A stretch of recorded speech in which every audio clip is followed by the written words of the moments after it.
నమస్కారం. న్యాయ సేవా కార్యక్రమానికి స్వాగతం. ఇవాల్టి మన అంశం మహిళా చట్టాలు న్యాయ సహాయం. ఈ అంశంపై సలహాలు సూచనలు అందించడానికి మనతో పాటు ఉన్నారు 13వ అదనపు చీఫ్ మెట్రోపాలిటన్ మెజిస్ట్రేట్ హైదరాబాద్ శ్రీమతి ఆర్ఎం సుభవల్లి గారు, అలాగే 15వ చీఫ్ మెట్రోపాలిటన్ కోర్టు ప్రభుత్వ న్యాయవాది డాక్టర్ డానియల్ కుమార్ గారు. వారిచ్చే విలువైన సలహాలు సూచనలు స్వీకరించే ముందుగా జడ్జి గారితో మాట్లాడతాం. జడ్జి గారు నమస్తే అండి. మహిళా చట్టాల గురించి చెప్పండి. మన రాజ్యాంగము మహిళలకు చట్టాలు చేసింది వాళ్ళ సేఫ్టీ కోసము. ఆర్టికల్ 14 ప్రకారము ఈక్వాలిటీ ఇచ్చారు. తర్వాత అదేవిధంగా వర్కింగ్ ప్లేస్లో వాళ్ళకి సెక్యూరిటీని ఇచ్చారు. ఆ తర్వాత డొమెస్టిక్ వైలెన్స్ అంటే ఇంటికి గృహహింస చట్టము చేశారు. తర్వాత క్రూయల్టీ అవి, తర్వాత మ్యాటర్నిటీ దానికోసం సంబంధించి చట్టాలు చేశారు. తర్వాత రాజ్యాంగము మనకి ఇచ్చిన ఈక్వాలిటీ ప్రకారము ఆర్టికల్ 14 ప్రకారము వాళ్ళకు వర్క్ ఫర్ ఈక్వాలిటీ ఎక్కడ పని చేసినా కానీ ఈక్వల్ ఫర్ విత్ మన మెన్తో సమానంగా ఇచ్చినారు. తర్వాత ఈ వర్క్ ప్లేస్లో వాళ్లకు ఏమన్నా జరిగినా కానీ దానికి సంబంధించిన చట్టాలు కూడా చేశారు. తర్వాత డొమెస్టిక్ వైలెన్స్ చట్టాలు మొదలైనవి ఉన్నాయి. ఓకే, ఒక కాల్ తీసుకుందాం అండి. హైదరాబాద్ నుంచి రాజగోపాల్ గారు. హలో రాజగోపాల్ గారు, నమస్తే అండి. నమస్కారం అండి. చెప్పండి సార్, ఇప్పుడు నేను డైవర్స్ కేసు 12 సంవత్సరాలు అయిందండి, ఇంకా రన్నింగ్ ఉంది. ఎవరిదండి? ఎవరికి సంబంధించింది? నాకు సంబంధించిందండి. ఓకే, మీరు వేశారా డైవర్స్ కి? నేనే వేసానమ్మా. ఓకే, అంటే ఏమని వేశారండి? మాకు డైవర్స్ కావాలని. అది ఏ రీజన్ తో అండి? ఏ రీజన్ తో వేశారు? రీజన్ అంటే షీస్ మ్యారేజ్ చేసుకున్న తర్వాత నుంచి ఇది యాక్టివ్ గా లేదు. రెండోది ఏమరా అంటే సెక్స్ కోసం షీస్ రిఫ్యూజింగ్ అప్. మరి only thing every time she's putting a date, giving a date, and she's collecting the maintenance. Okay, lawyer గారు నమస్కారం అండి. ముందుగా నమస్కారం అండి. మామ, మీకు ఈ డైవర్స్ కేసు వేసానని చెప్తున్నారు కదా, అంటే మీ భార్య పైన వేశారా? అవునండి. ఎక్కడ, ఏ కోర్టులోనండి? ఫ్యామిలీ కోర్టు వేసామండి. ఫ్యామిలీ కోర్టు హైదరాబాద్, సికింద్రాబాదా? అవునమ్మా. అయితే ఏ ఇయర్ లో వేశారు ఇది? ఇది 2012 అండి. 2012 నుంచి ఇప్పటి వరకు దాంట్లో ఏ విధమైనటువంటి ప్రోగ్రెస్ లేదంటారా మీరు? లేదు, only thing she my Mrs is coming and taking dates. Okay, అయితే మీరు ఎవరైతే లాయర్ గారిని పెట్టుకున్నారో ఆ లాయర్ గారితో రిప్రజెంటేషన్ చేయించుకోండి. ఇది 2012 నుంచి వస్తుంది కాబట్టి చాలా లాంగ్ పెండింగ్ కేసు అయిపోయింది. ఇంతవరకు ఏ విధమైనటువంటి ప్రోగ్రెస్ లేదు. నా తరఫున సాక్ష్యాలు త్వరగా తీసుకోమని చెప్పండి అని చెప్పేసి లాయర్ గారితో చెప్పాలి. జడ్జి గారికి చెప్తే జడ్జి గారు వెంటనే మీకు ఎవిడెన్స్ స్టార్ట్ చేస్తారు. మీరిద్దరు తరఫున ఎవిడెన్స్ తీసుకున్న తర్వాత, సాక్ష్యాలు రికార్డ్ చేసిన తర్వాత మీకు ఇమీడియట్ గా మీకు డైవర్స్ ఇవ్వాల్సినటువంటి పరిస్థితి ఉంటే ఆ యొక్క ఎవిడెన్స్ ని బేస్ చేసుకుని డైవర్స్ ఇస్తారు, లేకపోతే డైవర్స్ ఇవ్వరండి. ఇది అంతా కూడా లాయర్ గారు చేతిలోనే ఉంటుందండి అది. ఎందుకంటే మీరు డైరెక్ట్ గా మాట్లాడలేరు కాబట్టి లాయర్ గారే రిప్రజెంటేషన్ ప్రాపర్ గా మీ తరఫున చేయాల్సి ఉంటుందండి. చేసి త్వరగా క్లోజ్ చేయించుకునే బాధ్యత కూడా మీరు మీ లాయర్ గారి మీద పెట్టాల్సి ఉంటుంది. ఈ మెయింటెనెన్స్ ఎన్ని సంవత్సరాలు ఇవ్వాలండి? మెయింటెనెన్స్ కూడా అంతేనండి. ఏ కేసు అయినా సరే మనకి కేసెస్ త్వరగా అవ్వాలని అంటే మీ తరఫున ఎవరైతే లాయర్లు వాదిస్తున్నారో ఆ లాయర్ గారిని బట్టే ఉంటుందండి. త్వరగా సాక్ష్యాలు పెట్టించుకోవటం, త్వరగా కేసెస్ అంతా కూడా కంప్లీట్ చేయించుకోవాలంటే వాళ్ళు చేసే రిప్రజెంటేషన్ బట్టే ఆధారపడి ఉంటుంది. ఓకే ఓకే ఓకే, అది. Thank you very much sir. Okay అండి. ఓకే ఓకే, అంటే ఆడవాళ్ళు ఒప్పుకుంటే తప్ప డైవర్స్ కి ఇవ్వడానికి ఉండదా అండి? అట్లా ఏం లేదు మేడం, ఆడవాళ్ళు ఒప్పుకుంటేనే అనేది ఏం లేదు. ఇది కంప్లీట్లీ ఎవిడెన్స్ ని బేస్ చేసుకుంటుంది మేడం. ఇప్పుడు సపోజ్ అబ్బాయి వేసాడు అనుకోండి, అబ్బాయి తరఫున పెట్టినటువంటి సాక్ష్యాలన్నీ అంటే ఏ గ్రౌండ్ మీద కేసు పెట్టాడు అనేది చూస్తారు మేడం. తర్వాత అమ్మాయి ఏ గ్రౌండ్ మీద కేసు పెట్టింది. ఇప్పుడు divorce on the ground of cruelty అని ఉంటుంది, divorce on the ground of adultery అని ఉంటుంది. అట్లాగా ఇట్ డిపెండ్స్ అపాన్ ద వాళ్ళ యొక్క రీజన్ అందులో ఏదైతే రాస్తారో దాన్ని బట్టి డైవర్స్ ఉంటుంది మేడం. సో అమ్మాయి వేస్తేనే డైవర్స్ వస్తుంది, అబ్బాయి వేస్తే డైవర్స్ రాదనేది లేదు మేడం. ఇట్ డిపెండ్స్, అంటే వీళ్ళు ప్రొడ్యూస్ చేసే ఎవిడెన్స్ ని బేస్ చేసుకుని ఉంటుంది మేడం. ఓకే, అంటే ఈయన 12 సంవత్సరాలు అయింది అని చెప్తున్నారు కదండి. అవును మేడం. జనరల్ గా ఒకసారి డైవర్స్ కి వేశాక ఎన్ని సంవత్సరాలు టైం పడుతుందండి? ఇన్ని సంవత్సరాలు అనేది స్పెసిఫిక్ టైం పీరియడ్ లేదు మేడం. ఎందుకనంటే మేడం హైకోర్టు ఏ కేసెస్కి ఎక్కువ ప్రయారిటీ ఇవ్వాలనేది కొన్ని గైడ్ లైన్స్ ఇచ్చింది మేడం. అంటే వీటిని ఐడెంటిఫైడ్ కేసెస్ అని చెప్పేసి సపరేట్ గా ఒక లిస్ట్ ఉంటుంది మేడం వీళ్ళకి జడ్జెస్ కి. ఆ యొక్క ఐడెంటిఫైడ్ కేసెస్ మీద ఎక్కువ ప్రయారిటీ ఇస్తారు మేడం. ఇప్పుడు న్యూ కేసెస్ అన్ని కూడా కొంచెం లాంగ్ డేట్స్ పడతాయి మేడం. ఓల్డ్ కేసెస్ అన్ని కూడా టాప్ ప్రయారిటీ ఇస్తారు మేడం. ఇప్పుడు 2012 కాబట్టి ఇది ఓల్డ్ కేసు కింద ట్రీట్ చేసి త్వరగా క్లోజ్ చేయాలి మేడం యాక్చువల్గా. ఓకే, కాల్ తీసుకుందాం అండి. హైదరాబాద్ నుంచి శశాంక్ గారు. హలో మేడం, నమస్తే. Good morning. నమస్తే అండి, చెప్పండి. మేడం, నా పేరు శశాంక్ మేడం, నేను హైదరాబాద్ నుంచి మాట్లాడుతున్నాను. ఓకే మేడం, మా యాక్చువల్లీ స్మాల్ ఫ్యామిలీ మేడం. మా ఫాదర్, మదర్, నేను, మా సిస్టర్ ఉంటాము. అంటే మాది సింగిల్ పేరెంట్ మేడం. అంటే మా మదరే చూసుకుంటారు మమ్మల్ని. అంటే వ్యక్తిగతంగా మా ఫాదర్ ఎక్కువ టార్చర్ చేయడం, మా మదర్ ఇబ్బంది పెట్టడం, బయటికి వెళ్తే అంతా బాగానే ఉంటారు మేడం. మా ముగ్గురిని చూడంగానే ఆయనకు ఎలాగనో అనిపిస్తుంటది. డైవర్స్ ఫైల్ చేద్దామని చూస్తున్నాను మేడం. ఇది ఇలా. మీ వయసు ఎంత అండి? నాకు 30 years మేడం. మా సిస్టర్ వచ్చేసి 28. మీకు మ్యారేజ్ అయిందా? లేదు మేడం, కాదు. ఓకే, మరి మీరిద్దరూ కలిసి, మీ సిస్టర్ మీరు కలిసి మీ ఫాదర్ ని కూర్చోబెట్టి మాట్లాడొచ్చు కదండి. అంటే ఎన్నిసార్లు చెప్పినా పెద్దల దగ్గరికి వెళ్ళినా ఇంకేమీ రిజల్ట్ లేదు మేడం. మీ మదర్ ఏమంటున్నారండి? మా మదర్ కూడా అదే చాలాసార్లు ట్రై చేశాం మేడం. అంటే బిహేవియర్ చేంజెస్ ఏం లేవు, ఎప్పుడు అలానే ఉండడం, అంటే స్టబోర్న్ గా ఉండడం మేడం. అట్లా మేడం. మా మదర్ గవర్నమెంట్ ఎంప్లాయ్ మేడం. తను వర్క్ వెళ్ళిపోతాం, నేను వర్క్ వెళ్ళిపోతాను. మా సిస్టర్ యూఎస్ లో ఉంటారు. ఏదన్నా కౌన్సిలింగ్ కాదన్నా లేకపోతే ఏదన్నా డైవర్స్ ఫైల్ అన్నీ చేయొచ్చు మేడం. చాలా ఇయర్స్ అయిపోయింది మేడం. పేషెన్స్ లెవెల్ అనేది జడ్జి వరకు ఉండి 1 week బ్యాక్ చూసాను మేడం. అందుకే కాల్ చేశాను. ఓకే, జడ్జి గారు, మీరు కేసు ఫైల్ చేయలేదు అని అంటున్నారు కదా. కేసు ఫైల్ చేసేదానికి ముందుగా ప్రీ లిటిగేషన్ కేసెస్ అని డిస్ట్రిక్ట్ లీగల్ సర్వీస్ అథారిటీలో అక్కడ వెళ్ళి మీరు కంప్లైంట్ ఇస్తే వాళ్ళు మిమ్మల్ని ఇద్దరి పార్టీలను పిలిపించి కౌన్సిలింగ్ మాట్లాడతారు. కౌన్సిలింగ్లో అప్పుడు మీరు ఏం డిసైడ్ చేసుకుంటారు, రాజీ పడతారా లేదంటే కేసు ఫైల్ చేసుకుంటారా అనేది డిసైడ్ అవుతుంది. ఓకే మేడం, ఇది ఒకటేనా మేడం ప్రొసీజర్? కౌన్సిలింగ్ వాళ్ళే కౌన్సిలింగ్ ఇస్తారు. లీగల్ సర్వీస్ అథారిటీ వాళ్ళు మీ బోత్ పార్టీస్ కూర్చోపెట్టేసి కౌన్సిలింగ్ ఇస్తారు. ఒకవేళ మీరు కేసు ఫైల్ చేసుకోవాలనుకుంటే కేసు పోలీస్ వాళ్ళ దగ్గరికి వెళ్ళి కంప్లైంట్ ఇస్తే వాళ్ళు కేసు రిజిస్టర్ చేస్తారు. క్రూయాలిటీ కింద చేసుకోవచ్చు, 498 వేయచ్చు, డైవర్స్ వేసుకోవచ్చు, మెయింటెనెన్స్ వేసుకోవచ్చు. ఆయన ఏమన్నా జాబ్ చేస్తారండి? లేదు మేడం, అంటే ఫస్ట్ ప్రైవేట్ ఎంప్లాయ్ ఉండి ఇప్పుడు ఏం చేయడం లేదు. మదరే గవర్నమెంట్ ఎంప్లాయ్, పని చూసుకుంటాము. ఓకే,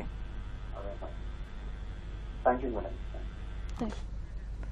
జడ్జి గారు, 498A ఈ సెక్షన్ గురించి కొంచెం తెలియజేయండి. 498A సెక్షన్ ముఖ్యోద్దేశం ఏంటంటే భార్యల్ని భర్తలు 4 గోడల మధ్యలో హింసించడం, మానసికంగా శారీరకంగా హింసించడం. అదేవిధంగా భర్తనే కాకుండా భర్తకు సంబంధించిన బ్లడ్ రిలేటివ్స్, తల్లిదండ్రులు కానీ ఆడబిడ్డలు కానీ వాళ్ళను మానసికంగా శారీరకంగా హింసించడము, వాళ్ళని కొట్టడము, కంటిన్యూయస్గా కూడా వాళ్ళని హెరాస్ చేయడం, అంటే ట్యాంటింగ్ చేస్తూ ఉంటారు. అది కూడా 498Aకి వస్తుంది. వాళ్ళు 498Aలో మీరు ముఖ్యంగా గృహహింస ఏ విధంగా జరుగుతుంది అనేది మీ కంప్లైంట్లలో క్లియర్గా మెన్షన్ చేయాలి. తర్వాత డౌరీ డిమాండ్ కింద కూడా చేస్తారు గృహహింస. లేదంటే కొట్టడం, తిట్టడము, తర్వాత ఇంజురీ, మన రిప్యుటేషన్ దానిపైన కూడా గృహహింస 498 కిందకే వస్తుంది. ఇంజురీ మీన్స్ ఐపీసీ సెక్షన్ 24 కింద ఇంజురీ ఏమంటుందంటే గృహహింస. ఇంజురీ వాళ్లకు మానసికంగా కానీ లేదంటే వాళ్ళ రిప్యుటేషన్, వాళ్ళ ప్రాపర్టీకి సంబంధించి డిమాండ్ చేసినప్పుడు కానీ ఇవన్నీ 498 కిందకి వస్తాయి. వాళ్ళు 498 కేసు ఫైల్ చేయాలా అని అనుకున్నప్పుడు కన్సర్న్డ్ జ్యూరిస్డిక్షన్ పోలీస్ స్టేషన్కి వెళ్ళి అక్కడ కంప్లైంట్ చేయాలి. ఓకే లాయర్ గారు, అలానే 498A కేసు పెట్టాలంటే మేడం ప్రొసీజర్ ఏంటండి, అసలు ఎలా వెళ్ళాలి? ముఖ్యంగా మేడం ఈ ఎవరైతే మహిళలు ఇవ్వాలి గృహహింస చట్టం సబ్జెక్ట్ కాబట్టి ఫస్ట్ 498A కేసు అనేది మేడం ఇప్పుడు ఎక్స్ప్లెయిన్ చేసినట్టు భర్త తరపు బంధువులు కానీ ఆమెని బాగా టార్చర్ పెడతా ఉంటే దేనికోసం, మనీ కోసం కానివ్వండి, ఫిజికల్ గా కానివ్వండి, మెంటల్ గా కానివ్వండి. ఇప్పుడు ఈ హెరాస్మెంట్ అనేది మనకి 2 టైప్స్ కింద చట్టం చెప్తుంది మేడం. కరీంనగర్ నుంచి రాజు గారు. Hello, good morning madam. Good morning అండి, చెప్పండి. మేడం ఏం లేదు మేడం, ఒక తండ్రికి కూతుర్లు కొడుకులు అంటే సమాన హక్కు ఉంది కదా మేడం. అవునండి. సో మేడం అంటే తండ్రి మరణానంతరము ఆస్తిలో కూతుర్లకు కూడా వాటా వస్తుంది కదా మేడం. వస్తుందండి, చట్ట ప్రకారం వస్తుంది మేడం. అంటే ఇప్పుడు పెళ్లి అయిన తర్వాత ఎన్ని సంవత్సరాల వరకు కూడా వాళ్ళకు అంటే ఇప్పుడు ఒక 30 సంవత్సరాల క్రితం అమ్మాయికి పెళ్లి అయిపోయింది, లాంఛనంగా పెళ్లి చేసారు, అన్ని చేసారు, పంపించేసారు. సో అది ఎన్ని ఇయర్స్ వరకు వర్తిస్తుంది మేడం అని మేము ఒక డౌట్ కోసం కాల్ చేశాం మేడం. ఓకే జడ్జ్ గారు. వారసత్వం యాక్ట్ అమెండ్మెంట్ జరిగింది. అమెండ్మెంట్ జరిగినప్పటి నుంచి ఆడవాళ్లకు మగ అబ్బాయిలతో సమానంగా హక్కులు వస్తున్నాయి. అప్పటి నుంచి అంతకంటే ముందు మ్యారేజ్ చేసుకున్న వాళ్ళకు అది వర్తించదు, ఆ తర్వాత మ్యారేజ్ చేసుకున్న వాళ్ళకి అందరికీ వర్తిస్తుంది. అంటే మేడం పెళ్లి అయిన తర్వాత ఎన్ని సంవత్సరాలకు వర్తిస్తుంది మేడం? పెళ్ళైన తర్వాత అంటే అమెండ్మెంట్ యాక్ట్ ప్రకారం 2005 తర్వాత అమ్మాయిలకు ఆస్తిలో తండ్రి ఆస్తిలో భాగం వస్తూ ఉంది. అంటే 2000 బిఫోర్ అయితే వర్తించదా మేడం? 2000 బిఫోర్ అని అంటే అది వాళ్ళ అమ్మాయికి 96 లో అయింది మేడం పెళ్లి, అయినా సరే వస్తుంది మేడం. ఇప్పుడు ఆడపిల్లలకైనా మగపిల్లలు ఇద్దరికి సమాన హక్కులు, సంవత్సరాలతో సంబంధం లేదు, ఎన్ని సంవత్సరాలు పెళ్ళైనా. సో పూర్వీకుల నుంచి వచ్చే ఆస్తిలో యాన్సెస్ట్రల్ ప్రాపర్టీలో కూడా సమానంగా వచ్చేస్తుంది. ఓకే, మరి కాల్ తీసుకుందాం అండి. హైదరాబాద్ నుంచి పవన్ గారు. హలో మేడం, నమస్తే మేడం. నమస్తే అండి, చెప్పండి. మేడం ఒకటి మా సిస్టర్ యాక్చువల్లీ ఏంటంటే మా సిస్టర్ మ్యారేజ్ ఒక 10 years అవుతుంది. ఓకే. సో 10 years అయ్యాక మా సిస్టర్ కి తను మా బావగారు ఎవరైతే ఉన్నారో తను రిలేటివ్స్ నే వదిలిన వర్ష అయినా ఆవిడతోని డైరెక్ట్ ఇల్లీగల్ కాంట్రిబ్యూషన్ పెట్టుకుంటే మా సిస్టర్ చూసింది. ఓకే. మా సిస్టర్ చూసి మా సిస్టర్ ఇక తను ఫిడప్ అయిపోయి వచ్చేసేసింది. వచ్చేసి ఒక అబ్బాయి అమ్మాయి ఇద్దరు ఉన్నారు పిల్లలు. ఉన్నాక మా సిస్టర్ కి కూడా మాకు కూడా అంత ఫైనాన్షియల్ ఎయిడ్ లేదు, ఫైనాన్షియల్ ఎయిడ్ లేకుండా ఉండి ఉన్నాక పిల్లల సమక్షంలో మాట్లాడినాక కూడా మా సిస్టర్ ఒప్పుకోలేదు. నేను కల్లార చూశాక మాత్రము నేను కాపురం చేయను అని చెప్పేసేసి చెప్పాక అల్టిమేట్లీ ఇక్కడ ఏమైంది అని అంటే తను రెగ్యులర్ గా మా సిస్టర్ ఎక్కడైతే ఉంటుందో రెంట్ గా ఉండి సమ్ జాబ్ చేస్తుంది మేడం. ఎక్కడైతే రెంట్ గా ఉంటుందో ఆ రెంట్ దగ్గరికి వెళ్ళడము, ఆ ఇంటి దగ్గరికి వెళ్ళడము, డిస్టర్బ్ చేయడము, మా సిస్టర్ లేని టైంలో పోయి పిల్లల్ని కలవడము, ఇవన్నీ చేస్తుంది మేడం. తర్వాత కొద్దిగా తర్వాత తను కూడా ఆర్డర్ తెచ్చుకొని పిల్లల్ని కలవచ్చు ఆర్డర్ తెచ్చుకుంది. ఓకే.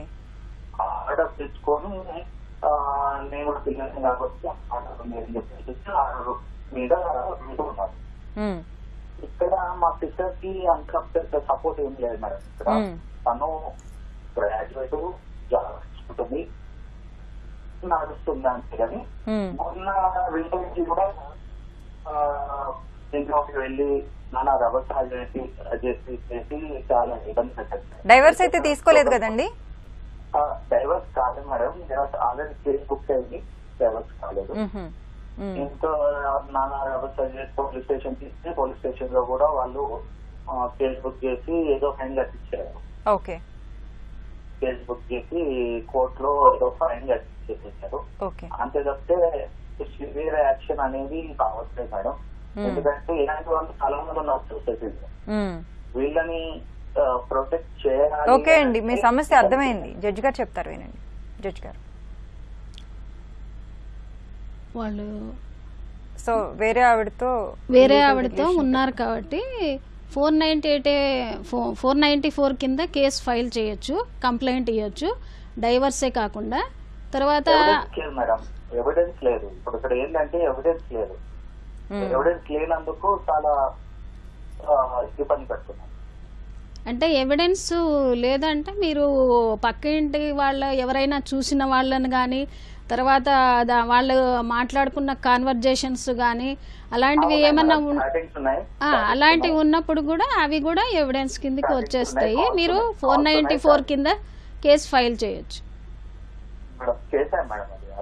మీరు డైవర్స్ అని చెప్తున్నారు. 494 డైవర్స్ అంటే అదే 491 మాకు అంత ఐడియా ఉండదు కదా మేడం.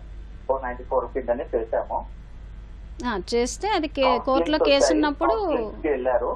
కౌన్సిలింగ్స్ కూడా వెళ్ళారు మేడం. కౌన్సిలింగ్స్ కూడా అయ్యాయి. అయ్యాక ఇప్పుడు ఏంటంటే చిన్న పాప బాబున్నారు. మా సిస్టర్ లేని టైంలో ఇంట్లోకి వస్తున్నాడు పిల్లల్ని చూసుకోవడానికి. అంతేనండి. అంటే విజిటింగ్ రైట్స్ ఏమన్నా ఉన్నాయేమో అనేది నేను చూసుకోవడానికి వస్తున్నాడు. అప్పుడు ఇన్సెక్యూరిటీ ఫీల్ అవుతుంది. ఎందుకంటే ఆ అమ్మాయి ఆడపిల్ల, వాడు వేరే వాళ్ళతో పడుతున్నప్పుడు ఎలా ఉంటుందో ఇలా ఉంటది కదా. నాకు ఇన్సెక్యూరిటీ ఫీల్ అవుతుంది. ఓకే అండి, అర్థమైంది, మీ సమస్య అర్థమైంది. జడ్జి గారు, ఏ కోర్టు అయితే గ్రాంట్ చేశారో విజిటింగ్ రైట్స్, అక్కడ మళ్ళీ మీరు వెళ్ళి ఒక పిటిషన్ వేసుకోండి. మీకు ఏమి ఇన్కన్వీనియంట్ గా ఉంది అనేది చూసేసి పిల్లలకి ఏ విధంగా వాళ్ళ భవిష్యత్తుకి ఇదే అవుతుంది అని చెప్పేసేసి మీరు ఒక పిటిషన్ వేస్తే జడ్జి గారు విని దానికి సరి అయిన ఆర్డర్ ఇస్తారు. ఓకే, మరి కాల్ తీసుకుందాం అండి. రాజేష్ గారు, రాజమండ్రి నుంచి. నమస్తే మేడం. నమస్తే అండి, చెప్పండి మేడం. ఇప్పుడు కోర్టు కేసెస్ మాకు డైవర్స్ ఒకటి 498 ఒకటి నడుస్తుంది మేడం. 9 years నుంచి నడుస్తుంది. అది మనకి కోర్టులో ఒకసారి ఫైల్ చేసిన తర్వాత దానికి లిమిటేషన్ ఉన్నదా మేడం? ఇన్ని ఇయర్స్ లో క్లోజ్ చేయాలని చెప్పి, లేకపోతే అది ఒక 5 years 7 years క్లోజ్ చేయాలని చెప్పి ఉందా? మా బ్రదర్ది అలాగే 9 years నుంచి రన్ అవుతుంది మేడం.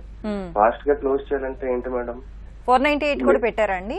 498 ఒక 9 years రన్ అవుతుంది. అలాగా 498 డివిసి మెయింటెనెన్స్ అన్ని ప్యారల్ గా రన్ అవుతున్నాయి. మెయింటెనెన్స్ ఇస్తున్నారా అండి? మెయింటెనెన్స్ ఇస్తున్నామండి. 15,000. పిల్లలు ఉన్నారా? లేరండి, ఎవరు లేరు. మ్యారేజ్ ఎన్ని ఇయర్స్ అయిందండి? 9 years అండి. అదే 9 years నుంచి అని చెప్పి స్టార్టింగ్ 9 years నుంచి ఆల్రెడీ నేను డైవర్స్ ఫైల్ చేశాను. ఈ కేసెస్ పెండింగ్ లో ఉన్నాయి. మెయింటెనెన్స్ కూడా ఇస్తున్నాం. అయినా సరే డైవర్స్ కేసు క్లోజ్ అవ్వట్లేదండి. ఇప్పుడు మనం జడ్జి గారి దగ్గర ఇలా 9 years అయిందని చెప్పి మన పిటిషన్ నేమ్ ఏమైనా ఉందా మేడం? అట్లాగా దేని ప్రాసెస్ లో మనం వెళ్తాం మనం ఫాస్ట్ గా క్లోజ్ చేయాలంటే? చూడండి, మీరు 498A కేసు పెట్టారు కదా. అవునండి. 498A కేసు, తర్వాత డైవర్స్ కేసు, తర్వాత మెయింటెనెన్స్ కేసు, ఈ 3 కేసులు మీ సిస్టర్ పెట్టారా? లేదండి, మీ మిస్సెస్ పెట్టారా మీ మీద? ఇప్పుడు 498 అప్లై చేస్తే ఆమె ప్యారలల్ గా ఇవి చేశారనమాట. మెయింటెనెన్స్, డివిసి క్లోజ్ అయిపోయి డివిసి లోని నాకు 15,000 ఆర్డర్ అయిందండి. అది పే చేస్తున్నాం మేము. ఓకే, అయితే ఇప్పుడు 9 years నుంచి రన్ అవుతుంది సార్. మనం జడ్జి గారి దగ్గర మనం ఏ పాయింట్ పెట్టి లిమిటేషన్ తో 9 years నుంచి రన్ అవుతుంది కదా, ఫాస్ట్ గా క్లోజ్ చేయడానికి ప్రాసెస్ ఏంటి సార్ అని చెప్పి నేను 498A గురించి చెప్తున్నాను మీకు, వినండి. 498A కేసు అనేది ఏంటంటే ఒక క్రిమినల్ కేసు అండి. ఓకే, ఇది డైవర్స్ తర్వాత మెయింటెనెన్స్ అనేది అవి మనకి సపరేట్ సివిల్ కేసు కింద వస్తుంది. కానీ 498A క్రిమినల్ కేసుకి, ప్రతి క్రిమినల్ కేసుకి కొన్ని స్టేజెస్ ఉంటాయండి. ఓకే, ఆ స్టేజెస్ ని దాటుకుంటూ వెళ్ళాలి. ఒక్కొక్క స్టేజ్ లో ఒక్కొక్క స్టెప్ పడుతుంది. ఏంటంటే ఫస్ట్ అపియరెన్స్ ఉంటుందండి, అంటే మీరు అటెండ్ అవటం. దాని తర్వాత మీకు తర్వాత కాపీస్ ఇస్తారు మీకు, అంటే పోలీస్ వాళ్ళు ఫైల్ చేసినటువంటి charge sheet copy, other copies అని ఇస్తారు. ఆ స్టేజ్ దాటిన తర్వాత నెక్స్ట్ డేట్ లో మీకు ఎగ్జామినేషన్ అని ఉంటుందండి. ఓకే, ఆ ఎగ్జామినేషన్ స్టేజ్ అయిపోయిన తర్వాత అప్పుడు ట్రయల్ స్టార్ట్ అవుతుందండి. ఆ ట్రయల్ స్టార్ట్ అయినప్పుడు మీ మిస్సెస్ కి సమన్స్ ఇస్తారు, కోర్టుకు వచ్చి సాక్ష్యం చెప్పమ్మని. అప్పుడు వస్తుందండి. వచ్చిన తర్వాత మీ మిస్సెస్ వచ్చి సాక్ష్యాలు పెట్టుకుంటుందండి. సో ఆమె తరపున ఆమె తల్లిదండ్రులు ఎవరెవరైతే సాక్ష్యాలు పెడుతుందో అవన్నీ అట్లాగా స్టేజ్ బై స్టేజ్ ఉంటుందండి క్రిమినల్ కేసులో. కాబట్టి ఒక ఎగ్జామినేషన్ అనే స్టేజ్ దగ్గరే చాలా క్రిమినల్ కేసులు ఆగిపోతూ ఉంటాయి. ఆ ఎగ్జామినేషన్ అనేది ఫస్ట్ కంప్లీట్ చేసుకోవాలి మీరు. అది కంప్లీట్ చేసుకోకపోతే ఇమీడియట్గా అయిపోతుంది, అది అయిపోయిందంటే. సో ఎగ్జామినేషన్ స్టేజ్ వరకు కూడా డీలే అయిపోతుంది అన్ని క్రిమినల్ కేసుల్లో, అదే ప్రాసెస్. కాబట్టి మీరు గుర్తుపెట్టుకోవాల్సింది ఏంటంటే త్వరగా ఎగ్జామినేషన్ చేంజ్ చేసుకోండి. చేయించుకుంటే వెంటనే మీ మిస్సెస్ వస్తుంది, సాక్ష్యాలు చెప్తుంది, తర్వాత ఆర్గ్యుమెంట్ జరుగుతుంది, జడ్జిమెంట్ ఇచ్చేస్తారు. ఇవి స్టేజెస్. కాబట్టి ప్రతి క్రిమినల్ కేసులో కొన్ని స్టేజెస్ ఉంటాయి అనేది గుర్తుపెట్టుకోవాలి మీరు. ఇంత డిలే అయిపోయింది ఏంటని చెప్పేసి మీకు తెలియక కోర్టులో ప్రొసీజర్ ఏంటో తెలియకపోవడం వలన మీకు డిలే అనుకుంటున్నారు తప్ప ఇదన్నీ కూడా మీకు మీ లాయర్ గారు చెప్పాలి. మీరు పెట్టుకున్న లాయర్ గారు చెప్పాలి ఏ స్టేజ్లో ఏం జరుగుతుంది అనేది. ఆ స్టేజ్లన్నీ ముందుగా మీకు వాళ్ళు చెప్పరు కాబట్టి మీకు డిలే అయిపోతూ ఉంటుంది. కాబట్టి ఇనీషియల్గా మీరు చేయాల్సిన స్టెప్స్ ఏంటి? ఫస్ట్ 2 స్టేజెస్ అయిపోయినాయి, మీరు అపీర్ అయిపోయారు, మీకు కాపీస్ తీసుకున్నారు, నెక్స్ట్ ఎగ్జామినేషన్ కంప్లీట్ చేసుకోండి. చేసుకుంటే వెంటనే ట్రయల్ స్టార్ట్ అయిపోద్ది. ట్రయల్ స్టార్ట్ అయిపోతే విత్ ఇన్ షార్ట్ పీరియడ్లోనే మీకు కేసు క్లోజ్ అయిపోద్దండి. ఇది 498A సంబంధించి. డైవర్స్ తర్వాత మెయింటెనెన్స్ మాత్రం ప్రైవేట్ అడ్వకేట్స్ చూసుకుంటారు కాబట్టి ఆ లాయర్స్ మీరు వాళ్ళ రిప్రజెంటేషన్ చేసే దాన్ని బట్టి ఉంటుందండి. త్వరగా వాళ్ళు కూడా ఎవిడెన్స్ పెట్టించేసి త్వరగా కంప్లీట్ చేయమని చెప్పేసి జడ్జి గారిని రిక్వెస్ట్ చేస్తే డైవర్స్ కేసు కానీ ఎంసీ కేసు కానీ త్వరగా అవి కూడా క్లోజ్ అవడానికి అవకాశం ఉంటుంది. అంతే తప్ప పర్టికులర్గా ఒక లిమిటేషన్ అంటూ ఏమీ లేదు అండి. ఇది అర్థమైందండి. కాకపోతే ఏంటంటే హైకోర్టు ఎక్కువ టాప్ ప్రయారిటీ ఓల్డ్ కేసెస్కి ఇచ్చింది. న్యూ కేసెస్ అన్ని కొంచెం లాంగ్ డేట్స్ ఇస్తున్నారు. కాబట్టి అది అంతే తప్ప లిమిటేషన్ అనేది పర్టికులర్గా ఏమీ లేదు. ముందు మనం మాట్లాడుకుంటున్నాం 498కి ఎలా ప్రొసీడ్ అవ్వాలి అని చెప్పేసి. ఈ 498A మేడం జనరల్గా మనకి 498A అంటే cruelty by husband or relatives of the husband అని చెప్తుంది చట్టం. అంటే భర్త కానీ అత్తమామలు కానీ ఆడపడుచులు కానీ ఎవరైనా టార్చర్ పెడితే 498Aకి వెళ్తుంది అమ్మాయి. 498A పోలీస్ స్టేషన్లో కేసు పెట్టాలి మేడం. పోలీస్ స్టేషన్లో కేసు పెట్టినప్పుడు ఆమెకు ఫస్ట్ నేను చెప్పదలుచుకుంది ఏంటంటే మేడం 498A చివరి వరకు ఫైట్ చేస్తే ఏం వస్తుంది అనేది ఫస్ట్గానే మైండ్లో ఉండాలి. ఎందుకంటే వాళ్ళు ఏమనుకుంటారంటే 498A కేసు పెడితే మాకు రావాల్సినవన్నీ వచ్చేసేస్తాయి, మాకు మెయింటెనెన్స్ ఇచ్చేస్తారు, మేము ఇచ్చిన కట్న కానుకలన్నీ వచ్చేస్తాయి, ఇవన్నీ ఆ ఫీలింగ్తో ఉంటారు మేడం. 498A అనేది ఎక్స్క్లూజివ్గా క్రిమినల్ కేసు కాబట్టి ఇది పనిష్మెంట్ కేసు మేడం. అంటే భర్త కానీ అత్తమామలు కానీ టార్చర్ పెట్టినట్టు క్రూయల్టీ చేసినట్టు కోర్టు నమ్మితే వాళ్ళకి పనిష్మెంట్ ఇస్తుంది. అంటే సపోజ్ 1 year అవ్వచ్చు, 5 years అవ్వచ్చు, 10 years అవ్వచ్చు, 20 years అవ్వచ్చు. మా కోర్టులో కొన్ని కేసులు అయితే 20 years నుంచి కేసులు పెండింగ్ ఉన్న కేసులు కూడా ఉన్నాయి మేడం. 2008 కేసులు కూడా ఉన్నాయి. అంటే 498A కేసు పెట్టేసి వాళ్ళు కామ్గా ఉంటారు, మాకు న్యాయం జరుగుతుందని. కానీ ఎండ్ రిజల్ట్ ఏంటనేది వాళ్ళకి తెలియట్లేదు. ఫస్ట్ ఎండ్ రిజల్ట్ కూడా తెలుసుకోవాలి. 498 చివరి వరకు ఫైట్ చేస్తే వాళ్ళు కష్టపడి అప్పటి వరకు వెయిట్ చేస్తే వాళ్ళు ఏజ్ అయిపోతూ ఉంటుంది, ఫైనాన్షియల్గా సఫర్ అయిపోతూ ఉంటారు, చాలా లాస్ అయిపోతూ ఉంటారు. కానీ 498A ఎండ్ రిజల్ట్ మాత్రం పనిష్మెంట్ మేడం. ఆ పనిష్మెంట్ కూడా వాళ్ళు చెప్పే సాక్ష్యాల మీద ఆధారపడి ఉంటుంది, వాళ్ళు ప్రొడ్యూస్ చేసే ఎవిడెన్స్ మీద ఆధారపడి ఉంటుంది మేడం. కాబట్టి నేను చెప్పదలుచుకుంది ఏంటంటే 498A పెట్టిన తర్వాత మీకు ఫైనాన్షియల్గా సపోర్ట్ అవసరం కాబట్టి ఇమీడియట్గా మీరు వీలైతే domestic violence case DVC case పెట్టుకోండి. అందులో చాలా 5 ఆర్డర్స్ ఉన్నాయి మేడం డొమెస్టిక్ వైలెన్స్ కేసులో, అంటే గృహహింస. అది సపరేట్ కేసు మేడం. ఆ సపరేట్ కేసు డొమెస్టిక్ వైలెన్స్ కేసులో 5 ఆర్డర్స్ ఏంటంటే ప్రొటెక్షన్ ఇస్తుంది మేడం, ప్రొటెక్షన్ ఆర్డర్ కోర్టు ఇస్తుంది, రెసిడెన్స్ ఉండటానికి రెసిడెన్స్ ఇస్తుంది, రెసిడెన్షియల్ ఆర్డర్ ఇస్తుంది అంటే ఎగెనెస్ట్ హస్బెండ్. తర్వాత మానిటరీ రిలీఫ్ అని ఉంటుంది మేడం, అందులో మెయింటెనెన్స్ ఇస్తుంది. తర్వాత పిల్లలు ఉంటే చైల్డ్ కస్టడీ ఇస్తుంది మేడం, పిల్లలు లేకపోతే కాంపెన్సేషన్ కింద కూడా ఇస్తుంది మేడం. ఈ విధంగా తర్వాత ఆ అమ్మాయి ఎక్కడైతే ఉంటుందో ఆ ఇంట్లో ఉండటానికి పర్మిషన్ ఇస్తుంది మేడం.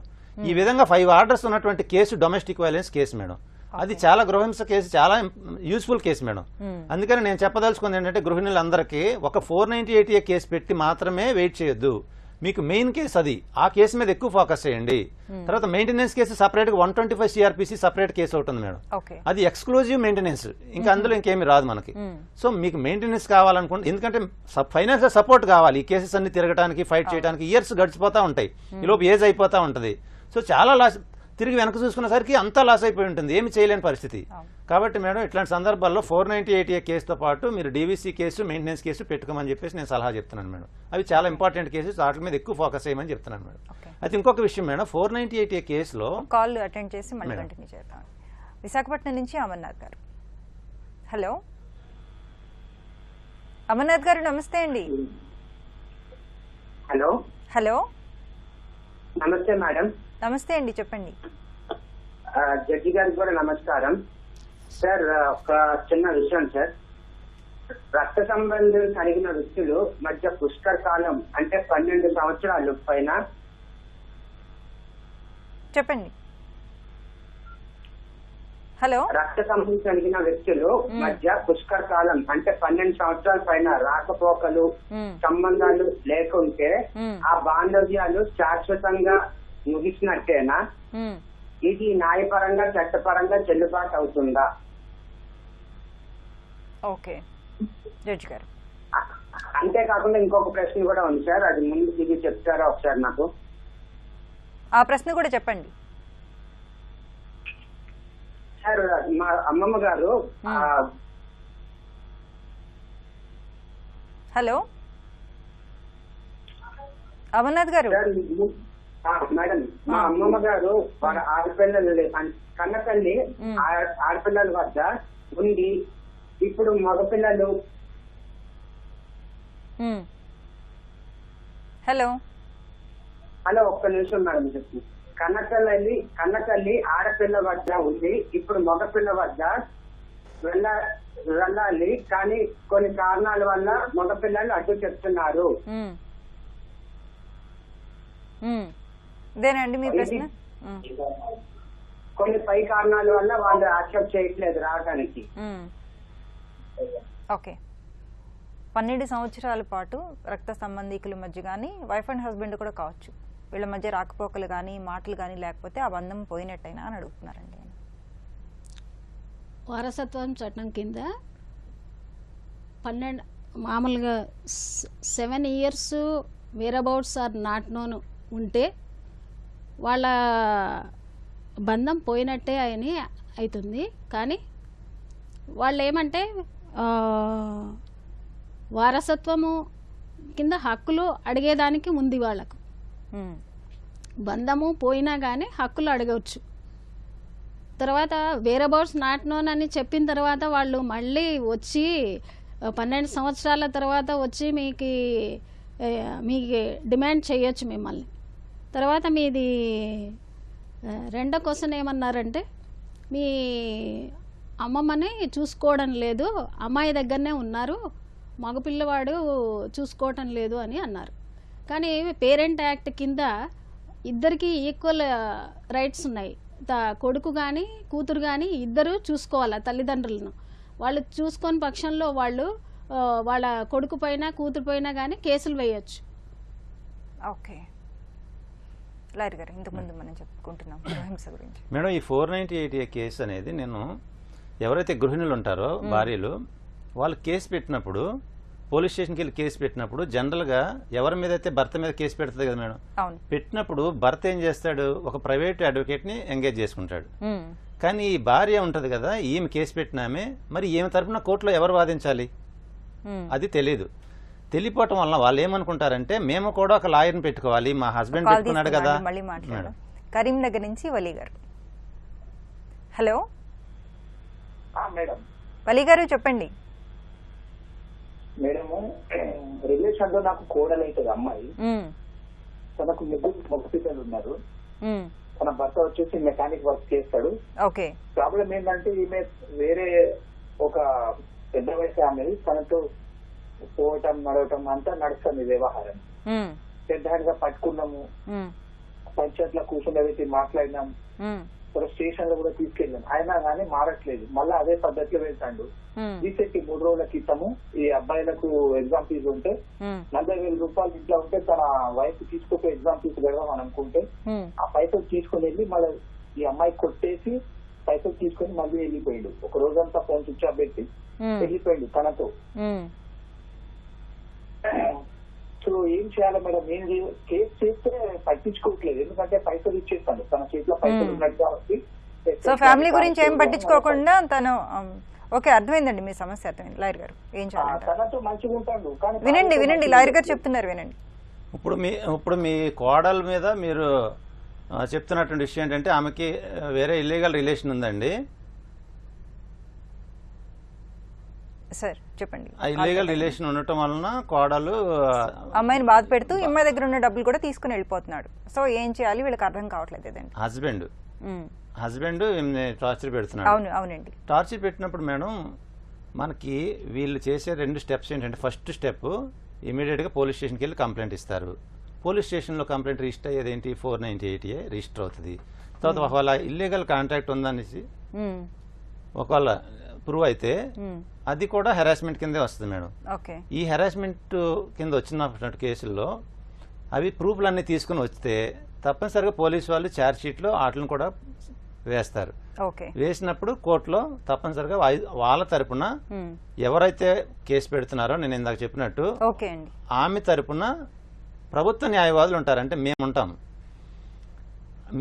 మేము వాళ్ళ తరపున వాదిస్తాము. ఆ విషయం తెలియకపోవటం వలన వీళ్ళు ఏం చేస్తారంటే ప్రైవేటు అడ్వకేట్ని ఎంగేజ్ చేసుకుంటారు. ఇప్పటి వరకు మహిళా చట్టాలు న్యాయ సహాయం అంశంపై సలహాలు సూచనలు స్వీకరించాం. వచ్చే శనివారం 9:30 న్యాయ సేవ కార్యక్రమంలో మళ్ళీ కలుసుకుందాం. అంతవరకు సెలవు. నమస్కారం.